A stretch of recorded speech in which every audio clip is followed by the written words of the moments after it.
Nouveau cas paro où la parodontite a été diagnostiquée par sa parodontologue de manière tardive. Donc, la parodontologue en question n'avait pas fait de radio à l'époque où ça a été diagnostiqué.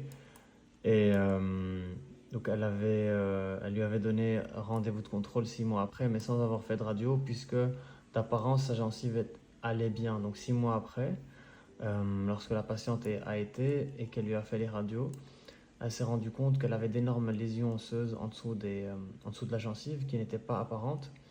Et lorsqu'elle lui a fait le surfaçage, elle s'est vue avoir des trous entre les dents. Donc déjà de un, premier problème, c'est qu'on ne fait pas de radio on diagnostique une parodontite. D'office, on fait une radio et on va l'expliquer là tout de suite. Deuxième grosse erreur, c'est le surfaçage, hein. Je ne suis pas du tout pour cette méthode qui est assez invasive et qui détruit les fibres entre la gencive, l'os et la dent.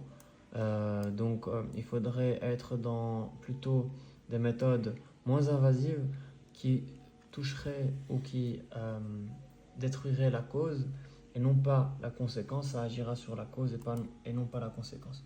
Donc ici on voit par exemple pour cette dent là de devant que vous avez une perte quasiment 80% de l'ancrage osseux, donc qu'il est normalement situé juste en dessous de cette ligne bleue. On voit qu'il est bien bas et que la personne a vraiment perdu énormément d'os alors qu'elle a que 25 ans. Donc euh, deux choses à retenir, non trois.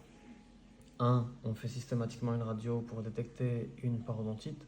Deux, on ne fait pas de surfaçage pour traiter la parodontite. Trois, on ne met pas d'appareil dentaire au-dessus d'une parodontite. D'accord?